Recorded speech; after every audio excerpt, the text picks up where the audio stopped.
This video is produced in collaboration with Yoplait.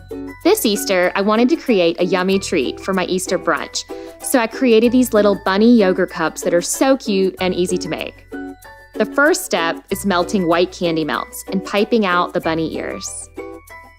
Use leftover white candy melts to pipe out thin lines to create little whiskers for your bunny yogurt cups. You'll use 6 whiskers for each cup. Lastly, melt pink candy melts and then add a layer of pink on the inside of the bunny ears. Use a hot glue gun and cotton balls to add an adorable little tail to the back of clear plastic cups. Fill each cup with Yoplait Original Strawberry and add in your ears and whiskers.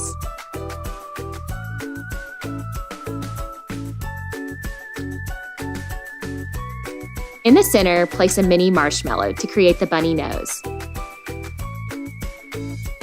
These are the perfect little treat to serve at your Easter parties. You can even place them down in a faux grass tray with lots of pink and white decor to match. Enjoy making these bunny yogurt cups with your family this Easter season.